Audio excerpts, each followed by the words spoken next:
de los cercos de Mérida y Medellín y Montánchez.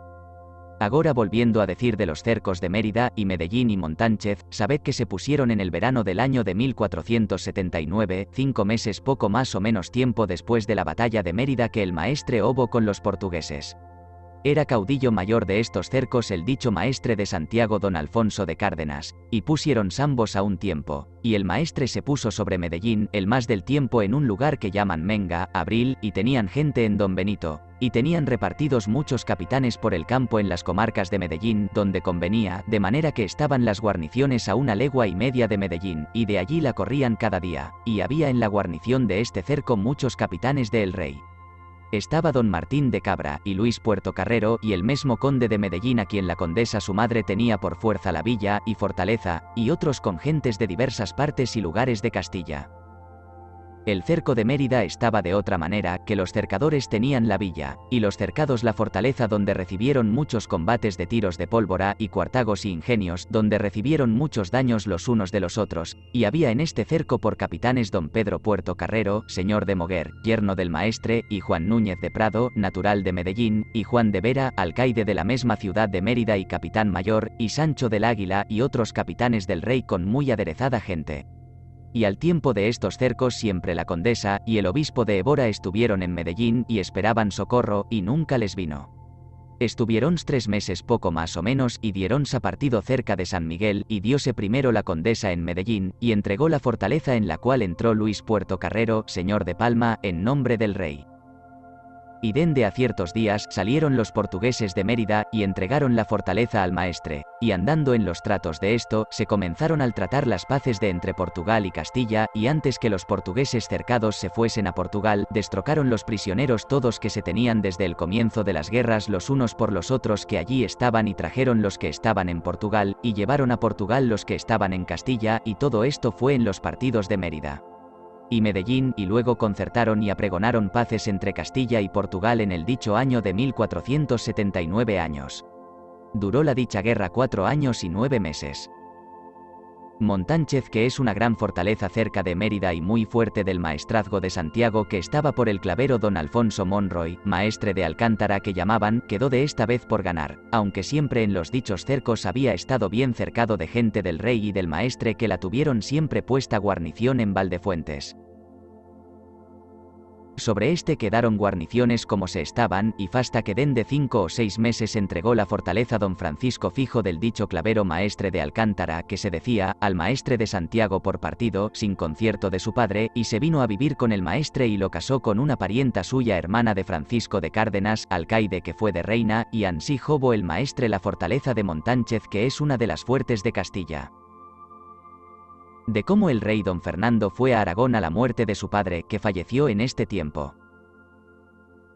En el sobredicho año de 1479, en el tiempo de los cercos de Mérida y Medellín, murió el rey de Aragón, padre del rey don Fernando. Fue allá y hizo hacer las honras y obsequias como convenía a tan generoso y tan honrado rey, y recibió los reinos de Aragón, Valencia y el condado de Cataluña con todas las islas a ello anexas, y volvió presto para dar asiento en las cosas de entre Castilla y Portugal, así en las paces de la tierra como por mar, porque había gran división entre castellanos y portugueses. Sobre la mina de oro que los portugueses habían hallado que iban los castellanos a rescatar, y por feiser cortes, y ficieron cortes en todo lo del rey don Fernando y la reina doña Isabel, teniendo ya todos sus reinos pacíficos, donde invoca a todos los grandes de Castilla, así caballeros como prelados y los procuradores de todas las villas y ciudades de estos reinos, y fueron ordenadas muchas buenas cosas, y comentadas y declaradas muchas leyes antiguas, y de ellas acrecentadas y de ellas evacuadas. Y fechas muchas pragmáticas provechosas al pro común y a todos según en el libro que mandaron feiser sus altezas, al doctor Alfonso Díaz de Montalvo que hoy día parece, el cual libro mandaron tener en todas las ciudades, villas y lugares y llaman el libro de Montalvo, y por él mandaron determinar todas las cosas de justicia para cortar los pleitos. Y mediante el tiempo de estas cortes anduvieron muchas veces los embajadores de Castilla y Portugal de unos reinos a otros fasta que plugo a nuestro Señor que los reyes vinieron en concordia y afirmaron bien las paces y para cumplir algunas cosas necesarias ordenaron que entre ellos algún tiempo joviese rehenes y fue llevada la infanta mayor doña Isabel a Portugal, la cual el maestre de Santiago don Alonso de Cárdenas llevó en cargo para la dar de rehenes en Portugal, y yendo de vía tuvieron la Pascua de Navidad fin del año de 1480 y comienzo del año de 1481 en Fregenal. Y pasada la Pascua se partieron para Mora, y llegando cerca de Mora en Portugal, el maestre entregó la infanta doña Isabel, y recibió al duque de Viseo don Diego fijo del infante don Fernando, defunto hermano que era del rey don Alonso. Este dicho duque de Viseo era hermano de la princesa de Portugal, y fijo de la infanta doña Felipa, hermana del rey don Duarte, y de la reina de Castilla segunda mujer del rey don Juan, madre de la reina doña Isabel. En poder de la dicha doña Felipa quedó en Mora la dicha infanta, y fue traído allí a Mora el príncipe de Portugal, niño chiquillo fijo del rey don Juan, y nieto del rey don Alonso, y puesto en poder de la dicha infanta doña Felipa su abuela. Fue allí fecho un muy gran recibimiento y muy solemne y muy rico por los grandes de Portugal a la infanta de Castilla, y vino allí a la recibir la duquesa de Braganza, hermana de la reina de Portugal, y muchas condesas y grandes señoras y damas. Des que el maestre Jobo entregado la princesa y recibido al duque volvióse en Castilla. Y la infanta estuvo de esta vez 2 años en Mora y 4 meses, en manera que salió en el mes de mayo de 1483, y vino a tener las Pascuas del Espíritu Santo en Plasencia, que fue aquel año a 18 días de mayo. Podía ser la infanta entonces de hasta 12 o 13 años. La herética pravidad mosaica reinó gran tiempo escondida y andando por los rincones, no se osando manifestar, y fue disimulada y dado lugar que por mengua de los prelados y arzobispos y obispos de España que nunca la acusaron, ni denunciaron a los reyes, ni a los papas según debían y eran obligados. Hubo su comienzo esta herejía mosaica en el año de nuestro Redentor de 1390 años en el comienzo del reinado de Castilla del rey don Enrique III de este nombre, que fue el robo de la judería por la predicación de Fray Vicente, un santo católico varón docto de la Orden de Santo Domingo, que quisiera en aquel tiempo por predicaciones y pruebas de la Santa Ley y Escritura convertir todos los judíos de España y dar cabo a la inveterada y hedionda sinagoga. Predicóles mucho a los judíos, él y otros predicadores en las sinagogas y en las iglesias y en los campos, y los rabis de ellos por la escritura de la Santa Ley, profecías y experiencias de ella, todos eran vencidos y no sabían qué responder. Empero en bocados y en glosas con aquella glosa del Talmud que ficieron los dos rabíes Rabate y Rabina, después del nacimiento de nuestro Redentor, 400 años, la cual tenía en escritura tanto como 10 veces la Biblia, y la enviaron por todo el mundo dondequier que había judíos para los esforzar, porque vían de todo caer la sinagoga. Y en la dicha glosa había muy grandes mentiras y intrincados argumentos. Y así como Moisés en su tiempo hacía, aquellos dos rabis firmaron aquel grande y descomulgado libro del Talmud, y pusieron su pena de muerte espiritual que ningún judío sabio, ni simple, fuese osado contra aquellos preceptos, ir ni venir, ni diesen otra predicación ni otra doctrina, lo cual fue la perpetua damnación de esta generación. Niegan la verdad, y están ignorantes de ella, y por eso para con ellos es dicho contra negantes veritatem milla est disputatio. Así no pudo Fray Vicente convertir sino muy pocos de ellos, y las gentes con despecho, metiéronlos en Castilla a espada, y mataron muchos, y fue un concierto que fue en toda Castilla, todo un día martes, entuans veníanse a las iglesias ellos mismos a baptizar, y ansí fueron baptizados y tornados cristianos en toda Castilla muy muchos de ellos, y después de baptizados se iban algunos a Portugal y a otros reinos a ser judíos, y otros pasado algún tiempo se volvían a ser judíos donde no los conocían. Y quedaron todavía muchos judíos en Castilla, y muchas sinagogas, y los guarecieron los señores y los reyes siempre por los grandes provechos que de ellos habían, y quedaron los que se bautizaron cristianos y llamaron los conversos, y de aquí, Jobo comienzo este nombre converso por convertidos a la Santa Fe, la cual ellos guardaron muy mal, que de aquellos y de los que de ellos vinieron por la mayor parte fueron y eran judíos secretos, y no eran ni judíos ni cristianos, pues eran bautizados, mas eran herejes.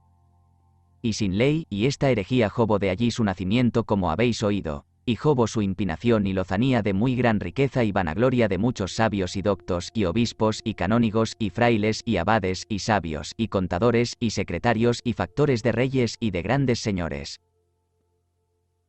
En los primeros años del reinado de los muy católicos y cristianísimos rey don Fernando y reina doña Isabel su mujer, tanto empinada estaba esta herejía, que los letrados estaban en punto de la predicar la ley de Moisés, y los simples no lo podían encubrir ser judíos, y estando el rey y la reina en Sevilla, la primera vez que a ella vinieron y el arzobispo de Sevilla, don Pedro González de Mendoza, cardenal de España, había en Sevilla un santo y católico hombre, fraile de Santo Domingo en San Pablo.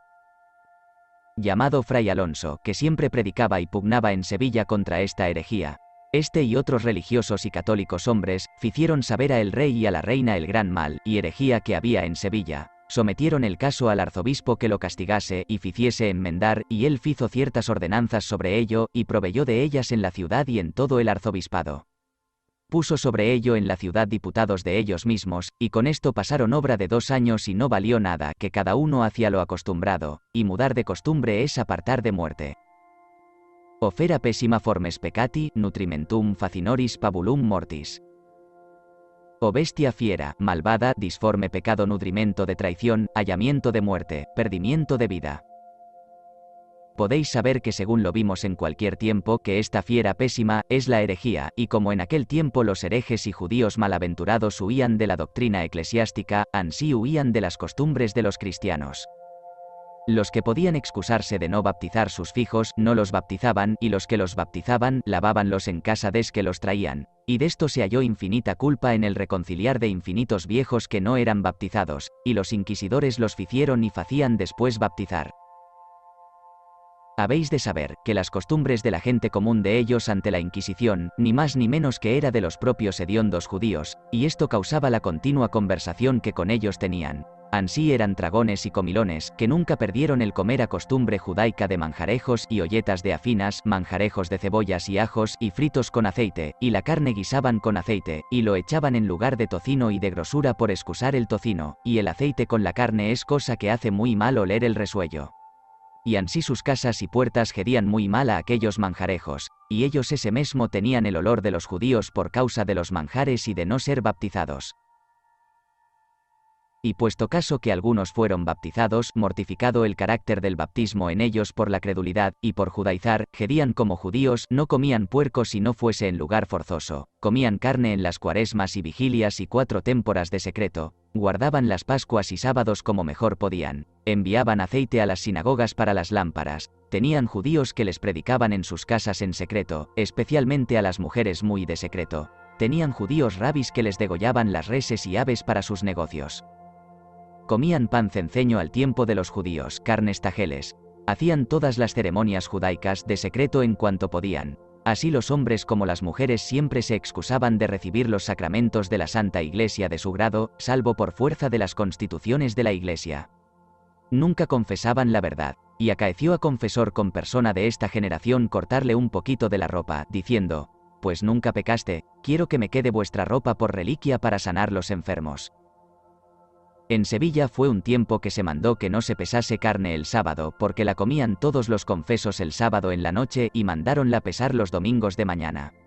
No sin causa les llamó nuestro Redentor generatio prava et adúltera. No creían dar Dios galardón por virginidad y castidad. Todo su hecho era crecer y multiplicar. Y en tiempo de la empinación de esta herética pravedad de los gentiles, hombres de ellos y de los mercaderes, muchos monasterios eran violados y muchas monjas profesas adulteradas y escarnecidas, de ellas por dádivas, de ellas por engaños de alcahuetas, no creyendo ni temiendo la excomunión. Más antes lo hacían por injuriar a Jesucristo y a la Iglesia. Y comúnmente por la mayor parte eran gentes logreras y de muchas artes y engaños, porque todos vivían de oficios holgados y en comprar y vender no tenían conciencia para con los cristianos. Nunca quisieron tomar oficios de arar ni cavar, ni andar por los campos criando ganados, ni lo enseñaron a sus fijos salvo oficios de poblados y de estar asentados ganando de comer con poco trabajo. Muchos de ellos en estos reinos en pocos tiempos allegaron muy grandes caudales y haciendas, porque de logros y usuras no hacían conciencia, diciendo que lo ganaban con sus enemigos, atándose al dicho que Dios mandó en la salida del pueblo de Israel, robar a Egipto por arte y engaño demandándoles prestados sus vasos y tazas de oro y de plata, y así tenían presunción de soberbia que en el mundo no había mejor gente, ni más discreta, ni más aguda, ni más honrada que ellos por ser del linaje de las tribus y medio de Israel. En cuanto podían adquirir honra, oficios reales, favores de reyes y señores, algunos se mezclaron con fijos y fijas de caballeros cristianos viejos con sobras de riquezas que se hallaron bienaventurados por ello por los casamientos y matrimonios que ansí ficieron, que quedaron en la Inquisición por buenos cristianos y con mucha honra. De todo lo sobredicho fueron certificados el rey y la reina estando en Sevilla. Partiéndose dende quedó el cargo del castigo y de mirar por ello al provisor de Sevilla, obispo de Cádiz don Pedro Fernández de Solís, y el asistente que entonces quedó en Sevilla que era Diego de Merlo, para tolerar tan grande mal, y quedó fray Alonso, segundo fray Vicente, para ver sobre ello, y otros clérigos y frailes, y visto que en ninguna manera se podían tolerar, ni enmendar si no se facía inquisición sobre ello. Denunciaron el caso por extenso a sus altezas, y faciéndoles saber cómo y quién y dónde se hacían las judaicas ceremonias, y cómo cabían en personas poderosas y en muy gran parte de la ciudad de Sevilla, y junto con esto fueron certificados que en toda su Castilla había esta disforme dolencia, y jovieron bula del Papa Sixto IV, para proceder con justicia contra la dicha herejía por vía del fuego. Concedióse la bula y ordenóse la Inquisición el año de 1480.